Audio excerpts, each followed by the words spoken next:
Now starting. All attendees are in listen-only mode. Hello everybody, this is Sharon Hewson from AEE. I'd like to welcome you to our member webinar today. Before we get started, just a few technical things I'd like to go over, and then I will introduce your webinar and your speaker for today. First of all, you notice that you have a control panel right there, and you have several different sections in your control panel. If you have questions for Mr. Dan Audette as he's presenting today, please post them in the questions section of your control panel, not in the chat section. I will be monitoring that throughout, and we will address questions as appropriate, or maybe towards the end, just whatever works out best. Also, you have a handouts section, and you will notice that there are 3 handouts in there. So there are copies of today's presentation in there, in addition to a couple of other handouts that Mr. Audette has provided for you. And then the third thing I want to bring your attention to is the chat section. If you do have any queries, perhaps regarding audio or anything else that's technical in nature that you need support with, let's go ahead and stick those in the chat section, and you can communicate back and forth with me. So questions go in the question section for Mr. Audette. Any other concerns or questions go in the chat section for me. So thank you for being here today. And we do have Mr. Dan Audette with us today. He is a senior energy engineer with R&D Tax Savers. The title of today's webinar is Rewards for Innovation, How Research and Development Tax Credits Propel Innovation in the Green Building Industry. So just to give you a little bit of background on Mr. Audette before I pass over to him. Mr. Dan Audette is a senior energy engineer with R&D Tax Savers, as I've already said, but he has a Bachelor of Science in Electrical Engineering from Hofstra University. He is a licensed professional engineer, a certified energy manager, and a lead green associate. He is the co-author of numerous articles on building and renewable energy equipment related tax incentives, and these have been published in a variety of magazines and places such as Building Operating Management, Unit Magazine, Green Lodging News, International Parking Institute, Corporate Business Taxation Monthly, and Thomson Reuters. Dan has presented on designer tax incentives throughout the country to hundreds of corporations, manufacturers, architectural engineering firms, accounting firms, and at numerous national utility and professional educational events. And he is here with us today, especially to present to our AEE members. So a special thank you to Mr. Dan Audette today, and to every one of you for tuning in for this webinar today. So I am going to go ahead and pass over to you now, Mr. Audette. And thank you, and thanks everybody for joining us today. So again, I'm an engineer with a company called R&D Tax Savers, and we specialize in tax incentives for energy companies. And we're going to talk to you today about a particular tax incentive, the Research and Development Tax Credit. And this is something that's been around for a long time, but really hasn't been well utilized in this industry.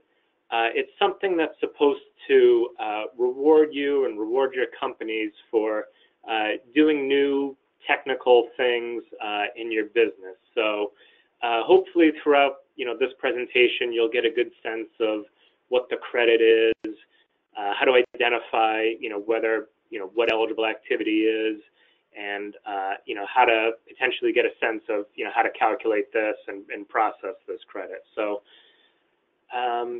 before we get started, a little background about our company, just so you know why we're talking about this. So we did our first tax study in 1981, which is when this credit came out, and since then we've done over 500 million in tax credits for companies. Our company is a mix of engineers and tax experts like CPAs and attorneys. I'm an engineer by background. And we're a division of a company called Energy Tax Savers, which specializes in a bunch of different tax incentives for energy companies, particularly that 179D EPAC tax deduction that a lot of energy companies are probably more familiar with.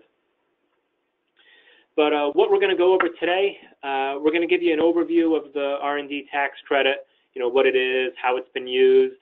We'll talk about some major updates that happened at the end of 2015, which really expanded who can use this credit and made it a lot more valuable. And we'll talk about how to actually calculate the credit. What are the eligible expenses? How to identify eligible activities? And identifying eligible activities, there's a 4-part test. So we'll talk about what that is and how to qualify. And then we'll also talk about some state R&D tax credits. There's a federal side to this benefit, and then some states have their own very similar or identical credits that, if you're looking at this on the federal end, why not include it on the state end as well? So the R&D tax credit, or the formal name, is the credit for increasing research activities. This language is directly from the IRS. It was designed to encourage businesses to increase the amount they spend on research and experimental activities. And that's really what the theme of this credit is about. It's about incentivizing a company to take some risks on the technical end. Either develop new processes, develop new items, and they get a reward for doing that. And that's really what kind of governs the credit. So the credit, it's been around for a long time. It was originally enacted in 1981.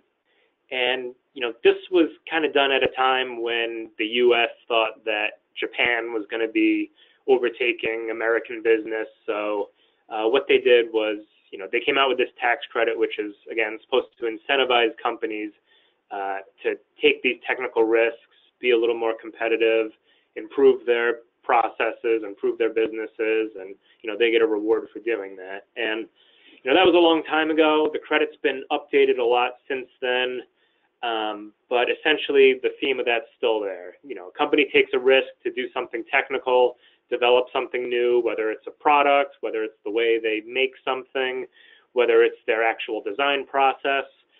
They get a tax credit for doing that type of work. And it's available for any for-profit entity type. So essentially, if a company is paying tax, they'll be eligible. They could utilize this, and it can be used against a company's income taxes, or in special cases against their payroll taxes or AMT, the alternative minimum tax. And we'll talk about that in a little more detail. There's no cap on what a company can take on this credit, whether it's in 1 year or over the lifetime of the company.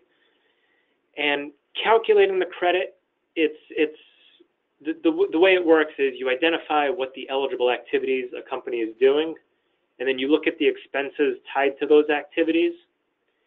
And the calculation from there is a little convoluted depending on some other aspects, but it ends up working out to about 5 to 8% of those eligible expenses that went into those eligible activities. And we'll go into a lot more detail on this. Now, if a company, say you missed out on this credit in prior years, you can go back to any open tax year to capture this, which generally means 3 years from when you filed. So we're here in 2019. Some companies are still filing their 2018 tax returns. 3 years ago, they might have been filing their 2015 tax returns. So, if you missed out on this in the past, you can potentially look at this for your 2015, 2016, 2017, and 2018 tax years. So what you did in those years would give you a credit that you could apply to those years and get that benefit. And then if a company isn't owing tax in the current year, or whatever year they're claiming the credit, they can carry it back 1 year or forward up to 20 years. So say you're eligible for the credit, you qualify for a nice big credit, but maybe it wasn't a great year for you, so you don't owe that much tax, but next year you think you will. You could capture the credit for the current year and apply it against your taxes that would be due on next year's tax return. So, and you can do that for up to 20 years, carrying it forward. So right now we'll give you some overviews of how the credit's been used recently. So the chart you're seeing now is directly from the IRS showing the annual credits claimed in millions of dollars from 2004 to 2013. And 2013 is the most recent data that they make public, but it does kind of let you take away a few things from how the credit's used. So, you see back in 2004, $5,000 million, so $5.5 billion in R&D tax credits were claimed. Then over in 2013, $11 billion in R&D tax credits were claimed. You can take away a few things from this chart.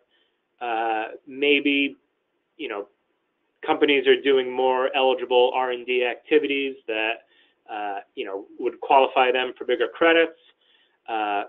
Maybe companies owe more tax, over these years, and, that dip around 2008, 2009 might indicate that's what it is. This is just what companies could take.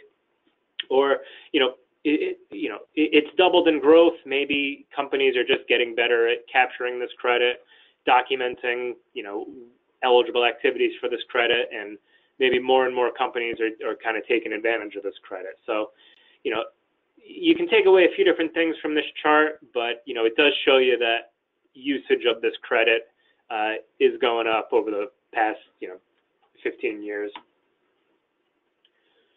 The second chart we have here is again from the IRS from 2013. It shows the types of companies claiming the R&D tax credit. And this was all companies that took the credit in 2013, taken from their tax returns. In the upper corner, there's a code where people kind of list what type of company they're in, what industry the company's in. And traditionally, this credit is thought of as a manufacturing tax credit, although it's a lot more broad than that. And you can kind of see that from this chart. So, out of the 16,000 companies that claimed the credit in 2013, 6,000 were manufacturing companies. The next biggest was scientific and technical services. This would be things like engineering firms. They were the next biggest. But when you start going down the list, you see a lot of industry types that you wouldn't necessarily expect are doing research and development. You see 1,100 companies that were wholesale and retail took the credit in 2013. 341 construction companies took the credit. All the way at the bottom of the list, 68 real estate companies took this tax credit in 2013. And you're probably thinking, what kind of real estate company is doing research and development? The takeaway from this is that it's not about the industry you're in, it's about the activities that you're doing. We've actually processed this credit for a real estate company, and what it was, they had hired a third party to come in and help develop a software product for them that they're going to use to manage their properties, and it was going to interact with the people that they're renting to as well. So while it's an industry or a type of company that you wouldn't necessarily expect is doing research and development, they still had that activity that would be eligible for the credit, and the cost that went into doing that eligible activity is what was the basis of this. So again, it's not about the industry a company's in, it's about the activity you're doing. And a little bit later, we'll talk about that 4-part test. That's what determines the eligible activity. But, again, not about the industry. It's about if you're passing these tests, essentially. And then the last chart we have to show you is the size of companies taking this credit. This is from the Treasury. It's a little more recent. It's from 2016. It shows the revenue of companies claiming the R&D tax credit. And as you can see, it's pretty evenly distributed. 20% of companies less than 500,000 took the credit in 2016. 21% of companies that took the credit were greater than 100 million in revenue. And it's pretty evenly distributed.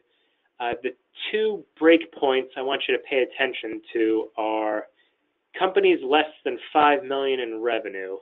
That accounts for 42% of all companies who took the credit in 2016.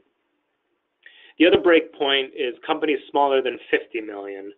That accounts for 73% of all companies who took the credit.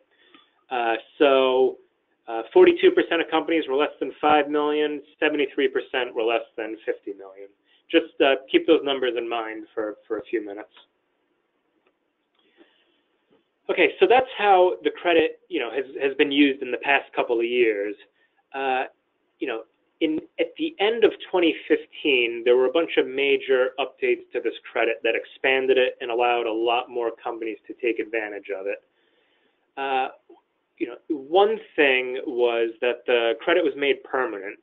Prior to this, it was on a renewal basis, which, if anybody's familiar with some tax incentives, what happens is they expire every year or a couple of years, and Congress has to go through a process of extending these incentives.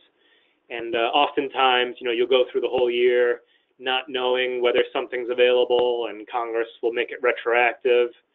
And that's not a good way to incentivize activities. You would go the whole year not knowing if something's available. You might have been doing eligible activities, but not knowing if the credit was there. And then, once it's time to file your taxes, you find out you're eligible for this benefit. That's what it was prior to this. Now this is a permanent benefit. It's not going away anytime soon. If you're using it now, you can kind of guarantee that you'll be using it a few years from now. And what's good is that, you can now plan for this benefit in your processes. So, say you're taking on a bigger or more challenging project and you're not sure if the numbers are there, you can kind of see, calculate a part of this credit to see how much of that, from doing this challenging activity, how much credit you would get. And, maybe that would move the numbers a little better in your favor. Maybe you're looking to develop a new product or, improve a process internally. You can use this credit to help kind of plan that out. So, it's permanent. It can be used the way it's meant to be used. And, a lot of companies are happy about that. Two other updates that happened that kind of expanded the credit is that startups can now use the credit towards their payroll taxes, which prior to this, the credit could only be used against an income tax, which means if you're not profitable, you're probably not paying taxes, and you have no use for this tax credit. And startups were very often in that category. They were, if a company's starting up, they're probably either developing something or developing their processes.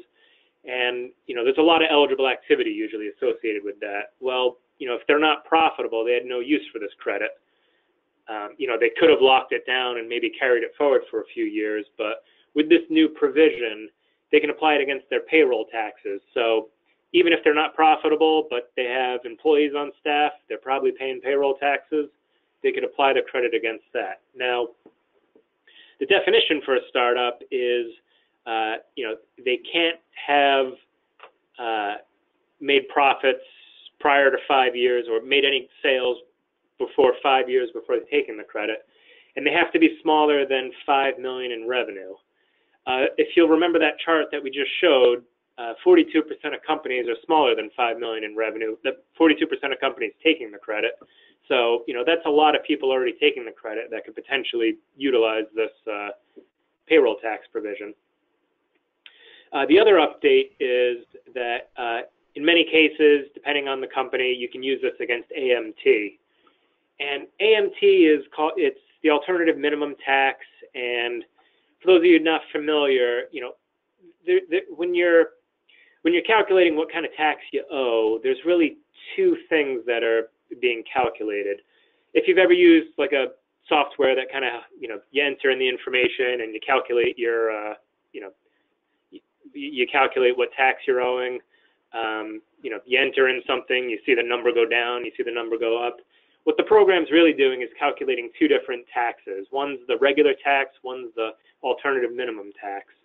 And if your regular tax goes below the alternative minimum tax you owe, you're stuck paying whatever that alternative minimum number is. And many companies, especially in the energy industry, you see it a lot with your smaller, closely held engineering firms, companies like that are probably doing a lot of eligible activity.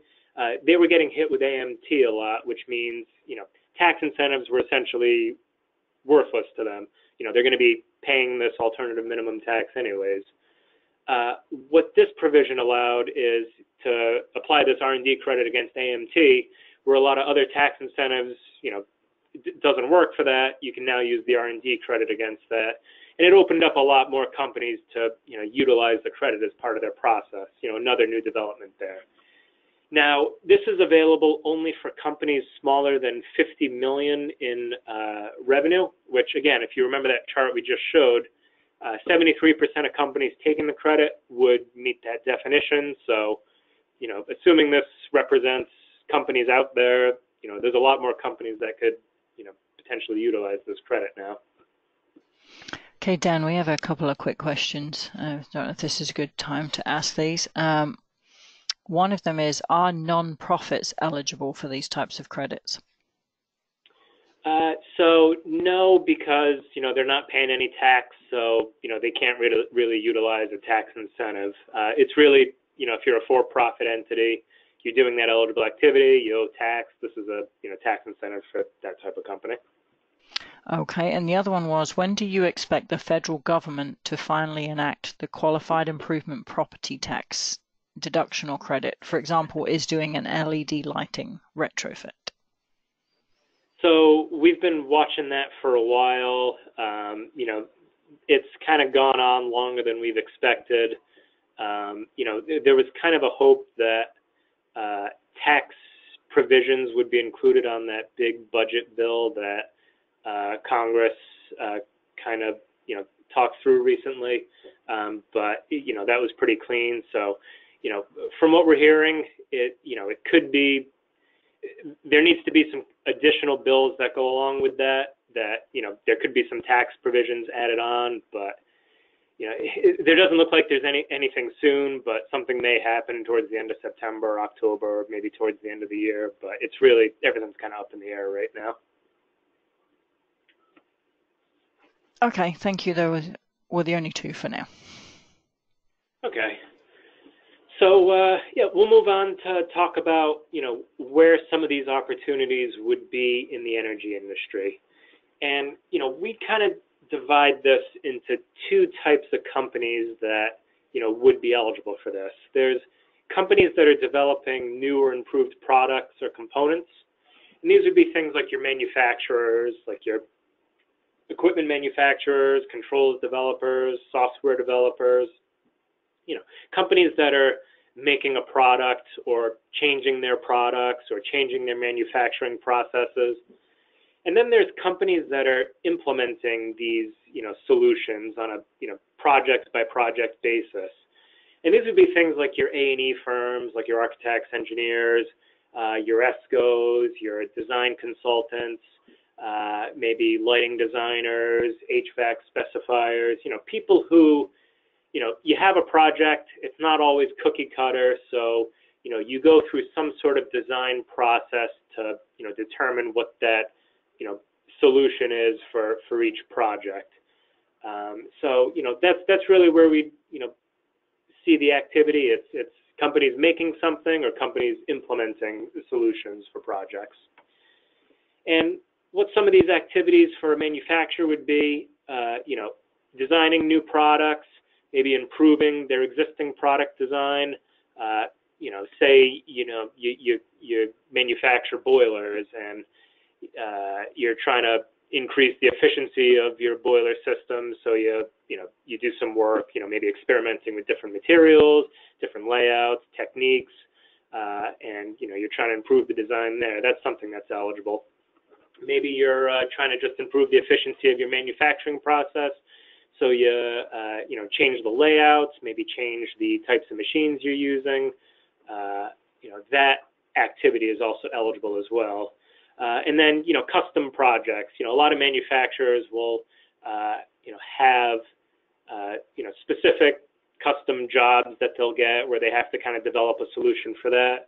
So that's another potentially eligible activity for manufacturers. And again, this is traditionally thought of as a manufacturing tax credit, but there's a lot of, it's a lot more broad than that. Implementers, the activities that you'll be seeing there are, design of lighting, HVAC, other system types. Oftentimes there's a lot of eligible activity where, somebody has to design something around constraints, whether it's, cost constraints, energy standard constraints, maybe there's unique building, existing statistics that, you need to take into consideration when you design. And again, if somebody's doing a lot of cookie cutter project design, like, you have a school project, you're always going to implement the same lighting fixture, the same layout, the same maybe HVAC system, the same building layout. That's probably not that eligible. But if you have some sort of iterative design process where, you're looking at different potentially good solutions, whether it's equipment types, whether it's efficiencies, and you have some sort of design process around that, there's probably some eligible activity there. And, a lot of the eligible activity could be related to creating those CAD drawings, doing BIM modeling, maybe doing energy modeling. These are all some of the activities that we see qualify for, companies on the implementation side. Maybe you're looking at new types of technologies that, new alternative energy systems that you haven't used in a project before. Maybe you're looking at different system types you've never used in a project, and you have to develop that process as well. These are all eligible activities that you'd see on the project implementation side. So that's kind of an overview of what you'd see in energy companies. And so the way the process works is you determine what the eligible activities are, and we'll talk about that 4-part test in a minute. But then after you determine what those eligible activities are, you look at the expenses tied to those activities. So this is what makes up the basis of your credit, these expenses tied to these eligible activities. And it's made up of 3 categories. It's employee wages, any supplies that you consume in the process, and any contractor or consultant payments. One's based in the U.S. So with wages, usually it's people in a technical role that would be eligible for this. Engineers, designers, scientists. Anybody who really has a technical role is, somebody who's probably a good candidate for this. Now, there's 2 beneficial rules for employee wages. One is that if you've determined that somebody spends 80% of their time doing eligible activity, maybe they're a BIM modeler and they spend all day kind of comparing designs, or maybe they're doing CAD drawings all day. If you've determined they spend 80% of their time doing eligible activity, you can take 100% of their salary as part of the eligible expense. So that's one beneficial rule. Another beneficial rule is that if you've determined somebody spends some part of time doing eligible activity and they have a supervisor that oversees them, you can take their percentage of time overseeing that person as eligible. So say you have an engineering team, they're doing 100% eligible activity. They have a manager who spends all of their time overseeing that team. You'd be able to claim 100% of their time as eligible activity. Say they spend only 50% of their time overseeing the engineering team and 50% of their time overseeing the accounting team. You'd be able to take 50% of 100% as eligible activity.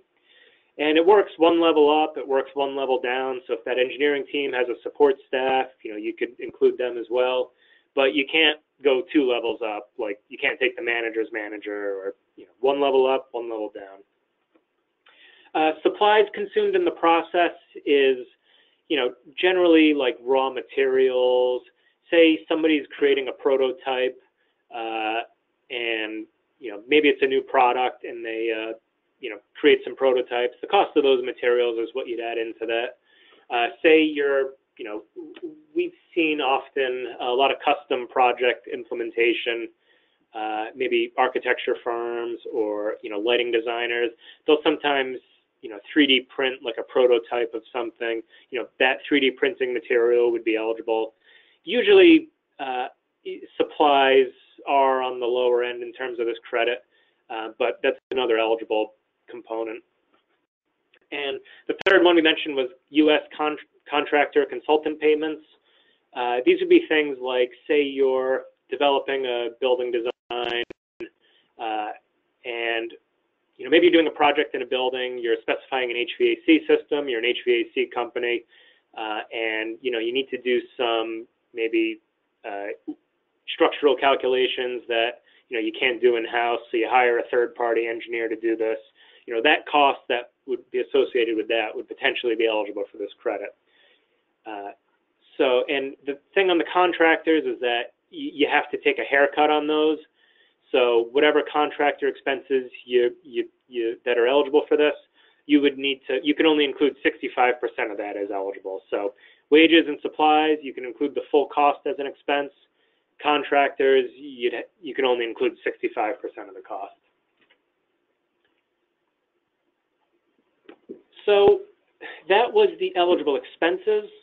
Now we'll talk about what the four-part test for determining eligible activities. And again, if you pass these tests for activities, you can include those expenses as part of the basis of the credit. And most of these tests are pretty straightforward. The first test is that it's the business component test. It says that whatever you're working on, the company's working on, has to be a new or improved business component, which means it's something that has to be related to the company's business.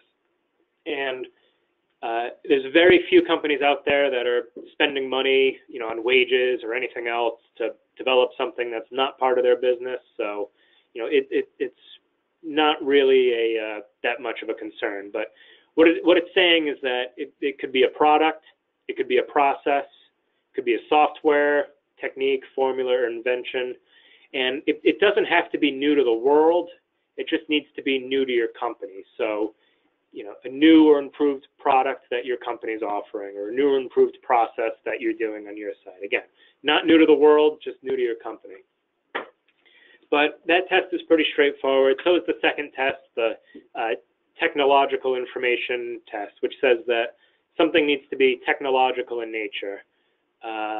So whatever activity is being done needs to be based off of the sciences or engineering. So things like, developing a energy solution or developing a product, and the technical aspects of that development would be eligible. If it's things like marketing studies or maybe consumer surveys, those wouldn't be technical, but so those would not be eligible for this.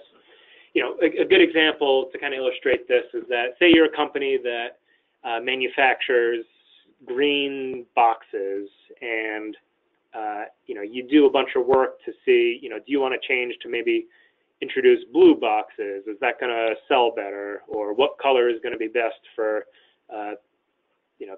these boxes?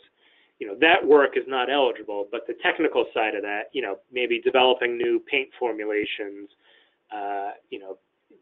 maybe changing that manufacturing process to, be able to create these blue boxes. That activity would be the technical side that would go into this. The third test is that there needs to be an elimination of uncertainty, which means you can't have known what the outcome was going to be when you did this work. So, you can't say you're working on a project, that you want to put this particular solution in every building. That's not eligible. There needs to be some sort of uncertainty. You don't know what the right solution is going to be. You don't know, how to manufacture this piece of equipment. You don't know, what the details on the project are going to be. And then, as kind of related to that, it's the process of experimentation test.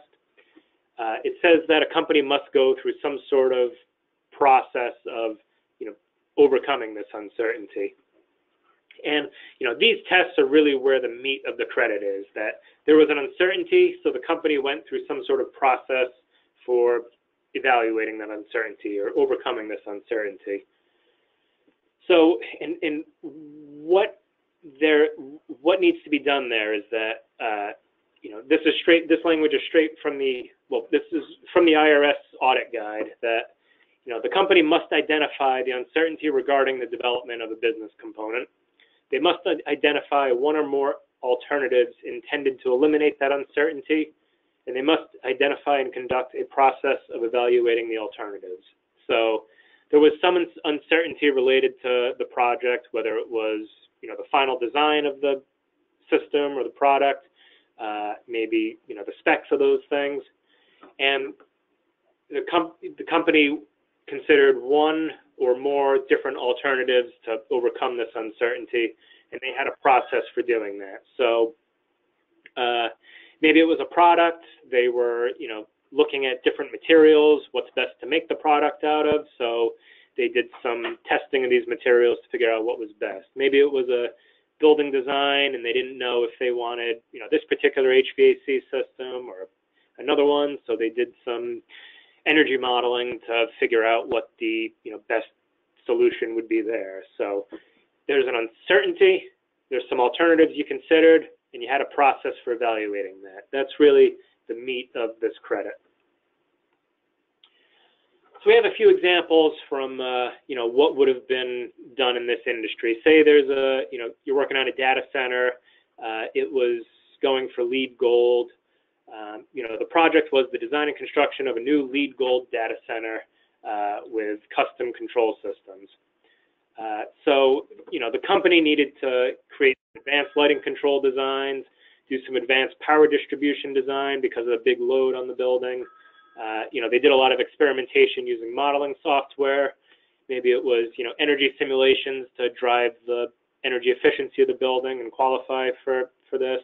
Maybe it was BIM modeling to make sure that there weren't any clashes in the different systems, like the ductwork wasn't clashing with electrical systems. So not a cookie cutter project, something where there was that design process. It wasn't clear from the beginning, so they had some sort of process. Another example would be somebody was creating a software to measure electricity and gas demand in real time, like a demand management software. So the challenge would have been, creating software that meets these design goals, integrating the software with other technologies. They wouldn't have known what that final software design was, what that final, product was, so they went through some sort of process. And, you see a lot with companies that, there's a lot of companies doing software implementation or development on their end. We have an article, called "Every Company is a Software Company" because, nowadays almost every company out there is either implementing software, something new, or developing a new software. So, that's usually a potentially eligible aspect of this credit. But again, something that wasn't necessarily clear from the beginning. There was some sort of development process. And the activity that goes into that is what's eligible for the credit. And so we'll talk about how to document this credit. Now, the IRS does have some documentation requirements, and this language is directly from the IRS. It says that the taxpayer must retain records in sufficiently usable form and detail to substantiate that the expenditures are eligible for the credit. Now, this could be a bunch of different things. Usually they like to see something that ties the company to the activity that was done. So it could be things like drawings, it could be test results, studies conducted by a third party, that kind of illustrate what was done. Usually they like to see something that really details this four-part test, details what these uncertainties were, what those alternatives were, what the process for evaluating those alternatives were. If you're ever audited on this, they'd want to see usually a pretty thorough, report or a compilation of, the kind of work that you're doing there. So, there is a documentation aspect to this. There are companies that do help, putting this together. That's something our company does. There's plenty of other companies out there that do this sort of work as well, but that's kind of what the IRS is looking for. And then in terms of calculating this, so we talked about what the eligible expenses were. This would have been after you've kind of determined what activity everybody's done, what percentage of time people have, spent doing this type of work. And this just helps you kind of illustrate how the credit goes together. So we have our W-2 wages. Looking down the list, you have Alan A., who's our lead designer, has a salary of about $100,000. We've determined that they spend 50% of their time doing eligible activity, so $50,000 would go to our eligible expenses. Betty B., who's our associate designer, has a salary of $80,000. We've determined she spends 80% of her time doing eligible activity. Now, you'll remember that if you find that somebody spends 80% of their time doing eligible activity, you can include 100% of their salary. So that's why, you're seeing that there. And that's, on a threshold basis. So, if somebody spends 79% of their time doing eligible activity, it's 79% of the salary. If they're doing 80% of the eligible activity, then you can include the full salary. And, you do that going down the list. We have a director of engineering, we have an owner. We found the owner spends 20% of their time doing eligible activity. And that's something that you'll see, again, at your more technical firms, maybe your smaller firms where, the owner, does get dirty on some of these projects, and gets involved in the development stage. You can usually take an aspect of that. But you sum all your wages together, your eligible wages, and then we have a contractor, Len L., who had a $100,000 fee, and again, you got to take a haircut on that. 65% is $65,000. Add all these together with supplies that were consumed. In this particular example, it was $1 million in what we call qualified research expenses. This is what makes up the basis of your credit. Now, calculating the credit based off of this is a little convoluted. The form for filing this is the 6765, and there's a couple of different methods for actually calculating it. One is, one looks at eligible expenses that your company would have done over the years, even if you hadn't taken the credit, and your credit is proportional to how much you've improved over that. The other method looks at just the past 3 years, but essentially it looks at a base period, and however much you've improved over that base period in terms of how much you've increased those eligible expenses, that determines the magnitude of the credit. And again, it roughly works out to 5 and 8% of these expenses.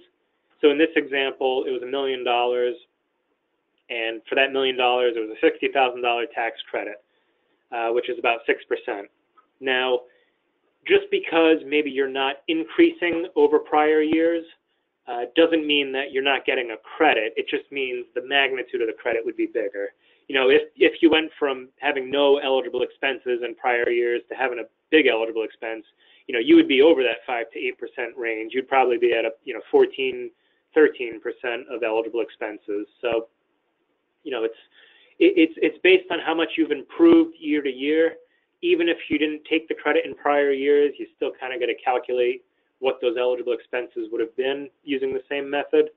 But again, add up these expenses, about 5 to 8% is generally the average of what you see as part of the credit. So we talked about, everything we've talked about has been the federal credit, which works the same no matter what state you're in.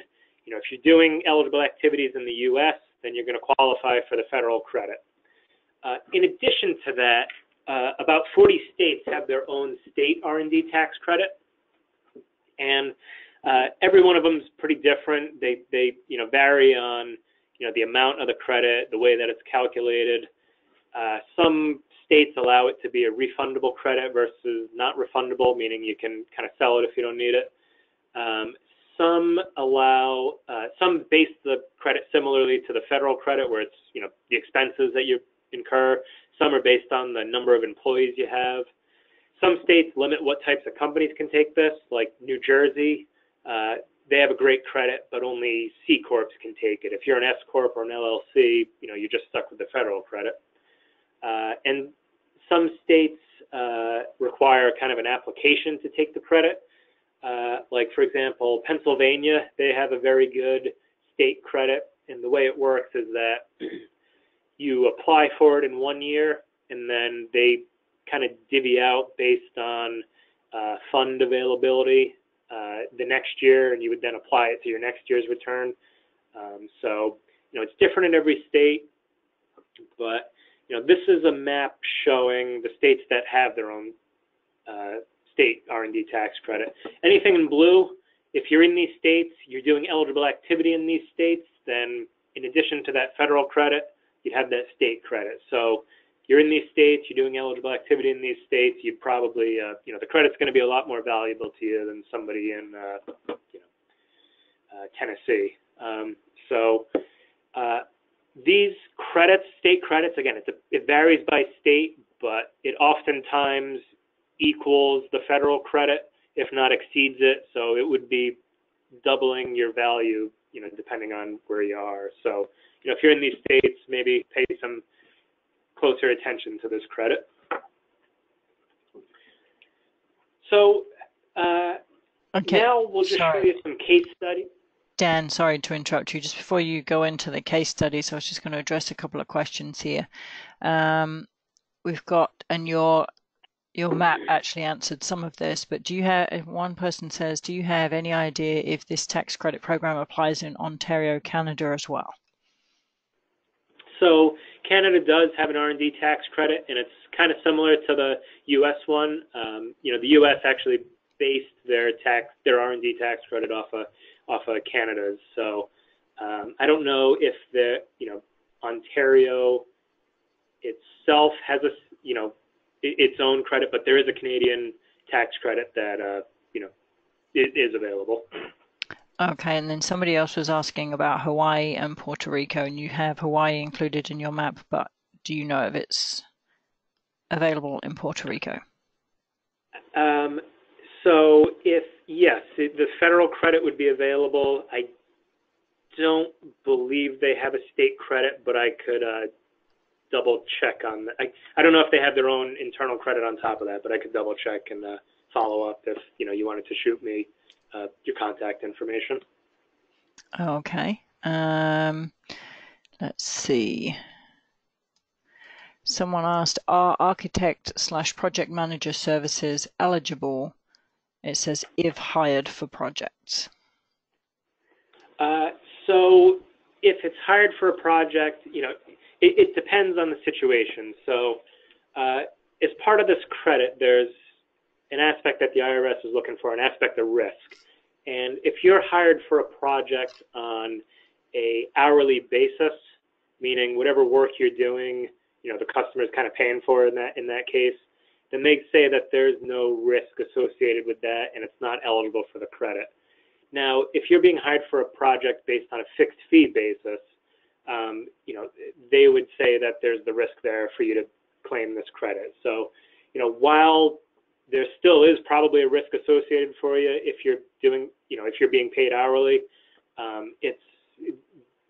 there's enough case law out there that the IRS would disallow that. So for somebody being hired on a project basis, if they're being paid on a fixed fee basis, then the activity, the development work that goes into that is potentially eligible for this. And we've processed the credit for a lot of architecture firms. Architecture firms are generally pretty eligible for this on their fixed fee projects. And the people that could potentially be included in that are your designers. If there's an engineering element to the firm, the engineers could potentially be eligible. Project managers are usually spending some aspect involved in the overall project development, which percentage of their time might be able to be included. So yeah, I mean, those are usually a good candidate, but again, your fixed fee projects. Okay, and says, can various organizations represented on a project team get credit for innovative design and implementation, or just the project owner?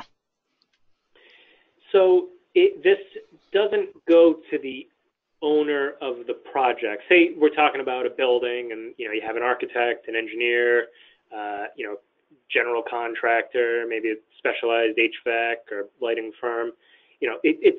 it doesn't go to the owner.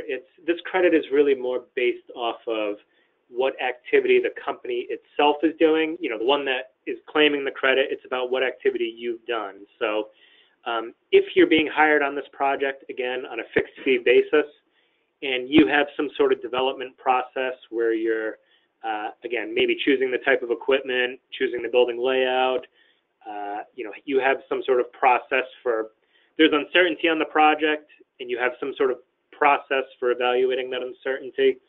You know, the wages that go into doing that is what would qualify. And, you know, every company, assuming they're, again, on that fixed fee basis on the project, they're probably doing their own aspect, and the time that they put into that aspect is what would give them the credit. Yeah, this really doesn't translate over to, you know, the building owner or, you know, the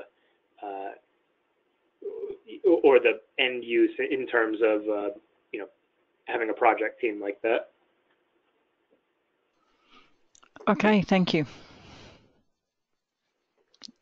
Okay, so thanks, and so we'll move on to a couple of case studies, and so we have a few examples of how these are samples that we've processed. But one was a ESCO software company where, you know, they had an energy services aspect to it.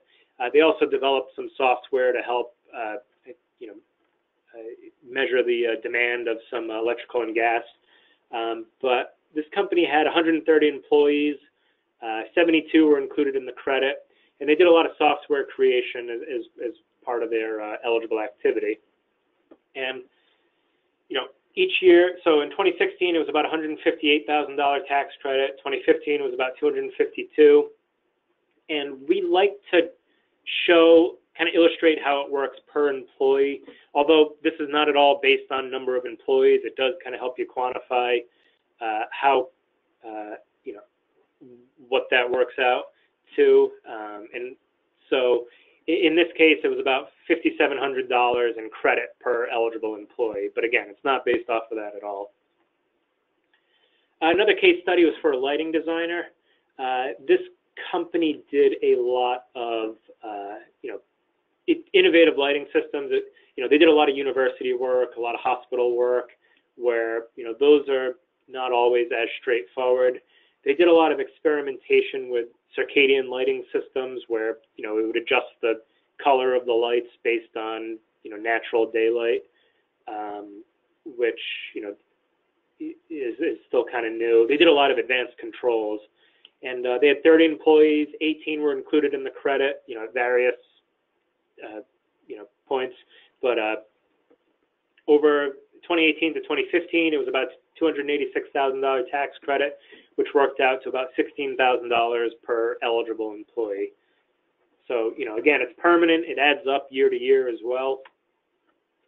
And the third case study was for an A&E firm. You know, they did a lot of school design, university design, architecture and engineering.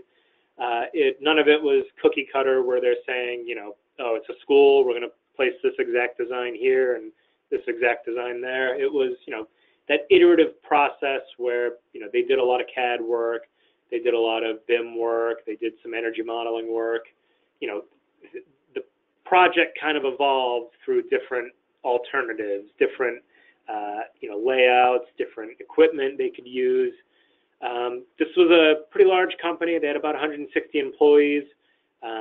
Over this 5-year period, it was a little under $1 million in R&D tax credits, which was about $6,600 per employee.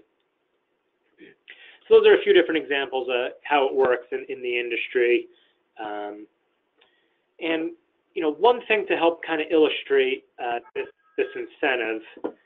So in the energy industry, we found a lot of companies kind of had their first experience with tax incentives with the EPAC 179D benefit, which was an energy efficiency incentive that, you know, it's still available. It's kind of retroactive right now, but you know, this is where a lot of companies first kind of got used to tax incentives. So we think by comparing the two, it kind of illustrates the R&D tax credit a little better. So there's a lot of differences between this. The EPAC 179D benefit is it's based on the energy efficiency of whatever project is happening, lighting, HVAC. Whereas the R&D tax credit isn't really concerned with the outcome of a project. It's based on whatever activities a company is doing. The results of it are actually pretty irrelevant for the credit. If you're doing something and the project doesn't work or it's not efficient, it's just irrelevant to the project. It's about that design process that you went through to solve the project, or maybe you didn't solve the project, it was a big failure, and that you're still eligible for the credit. It's that design process. Whereas the EPAC's 179D benefit, if it's a commercial building, it goes to whoever owns the equipment. If it's a government building, it goes to the designer. The R&D tax credit, it goes to whoever is doing the eligible activity, the one accruing these expenses. If you're doing the eligible activity, you're doing that design process, you get the credit. And then the 179D benefit, it's available for projects from 2006 through December 31st, 2017. That's one of those incentives that's on that renewal basis where Congress may get to it before the end of the year. It would be retroactive. Whereas the R&D tax credit is permanent. It's not going away anytime soon. What's good is that once you're used to this credit, you can include it in your process, but you also know how to document it a little better, capture it a little better, so you're able to better identify those eligible activities as well as planning for those eligible activities in this credit as part of it. So, there's a lot of benefits to it being permanent and being used how it's supposed to. So, and one thing our company likes to do is write articles on how it works for different industries, and we have a lot on how it works for the energy industry. Different technologies, different types of companies, and this is just a summary of some of them that we've written for the energy industry, how the credit works. We'd be glad to, if you follow up after this, we'd be glad to send you some copies of these. They're also available on our website below, if you wanted to read some of these as supplemental, so we could send you those. But that's everything. Just to kind of summarize, there's a lot of potential to utilize the credit in the energy industry, and it's really not utilized well, although it's been around for a while. The eligible people to take this would be your manufacturers, your solution providers, A&E firms, solar companies, software companies, really any company going through that design process, whether it's for a product, whether it's for a project that they're working on. As long as there's that iterative design process or a process where there was some sort of technical uncertainty, so the company went through that technical process to evaluate that uncertainty, there would potentially be the credit there. And, it would be the wages that go into doing that work, any contractors that you use, any supplies. So there's a lot of potential in this industry. So, hopefully, you have a good sense of what the credit is and how to kind of identify these eligible activities. And you could probably put some numbers to see whether something would work for you. From what we've found, there's a lot of companies in this industry doing this type of activity that would qualify. So, and then, yeah, so that's everything. You have my email address up here if you had any follow-up questions or wanted a copy of these slides. We could send them over to you. But thanks for taking the time to hear what we had to say on the credit. Hopefully, this was informative. You got something you can maybe use out of this, and with that, we'll turn it back over. Okay, thank you. So first of all, I'd like to thank everybody for attending today, and I just did send a message out to all of you in this last couple of minutes before you log out of the webinar. If you wanted to download a copy of the presentation or a couple of other handouts that Mr. Audette provided, they are available to you in the handouts section of your GoToWebinar control panel at this time. Also, thank you everyone for joining us this afternoon. And a special thank you to Mr. Audette. We appreciate your time and expertise today and for taking the time to present to our AE members. A quick reminder to everybody that we have our AEE Energy Conference and Expo coming up, our AEE World event in DC in September. And we'd love to see as many of you as possible there. And then our next AEE member webinar is scheduled for Thursday, August the 22nd. That's cost-effective ZNE scalable solutions from small commercial buildings. So please join us for that one. And before long, we will also be letting you know what we have coming up for our webinars in September. So on a final note, once again, thank you, everyone. Thank you especially to Mr. Audette. And I am going to go ahead and close this webinar.